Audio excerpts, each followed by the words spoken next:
आज हम लोग बात करेंगे ब्रह्म राक्षस के बारे में।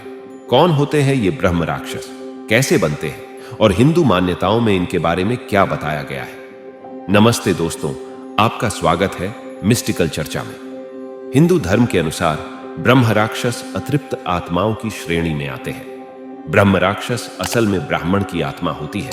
इनका जन्म तो ब्राह्मण कुल में होता है, लेकिन अपने बुरे कर्मों के कारण इन्हें लंबे जीवन के लिए राक्षस योनि में भटकना पड़ता है। यह माना जाता है कि एक ब्राह्मण के लिए अपने पद का दुरुपयोग करना और दूसरों का फायदा उठाना धर्म का भ्रष्टाचार है और बहुत बुरा कर्म है, क्योंकि ब्राह्मण होना बहुत ही जिम्मेदारी का काम है। मनुस्मृति और पुराण चेतावनी देते हैं कि अगर एक ब्राह्मण जो अधर्म, अहंकार, धन के प्रति अत्यधिक लगाव, चोरी आदि का जीवन जीता है तो मरने के बाद एक बुरी आत्मा बन जाता है। उसकी आध्यात्मिक शक्ति भ्रष्ट हो जाती है और एक राक्षसी प्राणी में बदल जाती है।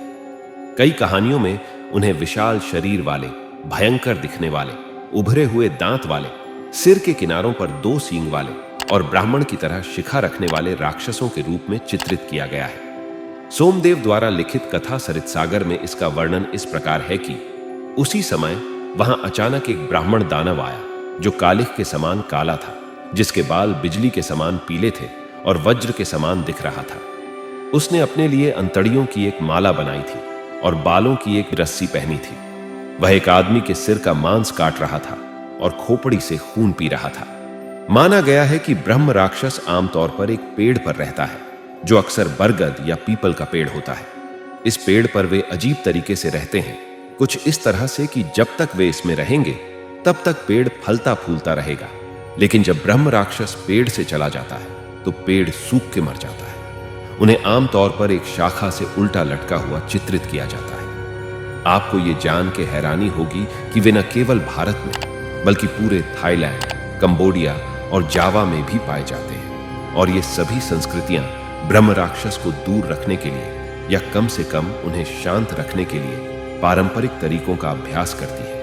क्योंकि इन्हें शास्त्रों का ज्ञान होता है, ये राक्षस अद्भुत शक्तियों के मालिक होते हैं और इन्हें हराना या पकड़ना बहुत मुश्किल है। कहीं कहीं तो इन्हें डेमीगॉड भी कहा गया है। दक्षिण भारत के कई मंदिरों में ब्रह्म राक्षस को प्रसन्न और हानि रहित रखने के लिए अनुष्ठान किए जाते हैं।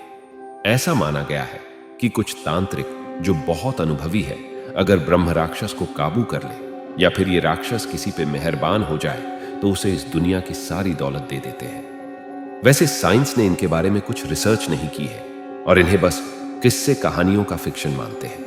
पर वह ये भी मानते हैं कि ऐसे प्राणी जरूर है इस दुनिया में जो हमें आम तौर पे नजर नहीं आते, जो रात के समय विचरण करते हैं और आम तौर पर घने जंगलों में रहते हैं। इसलिए पूरी दुनिया में ऐसी कई जगहें हैं जहां जंगलों में जाने से मनाही है और ऐसे कई लोगों के किस्से आपको मिल जाएंगे जो जंगल में अगर गए जहां जाना मना था तो कभी वापस नहीं आए और न उनका शरीर कभी मिला। साइंस अभी इन्हें मिथ ही मानती है, क्योंकि अभी साइंस इन्हें समझ नहीं पाई है। लेकिन हमारे धर्मों में इनका जिक्र है और आज भी कई गांवों में इनको मानते हैं। भारत देश में कुछ मंदिर भी है जहां ब्रह्म राक्षस की पूजा होती है।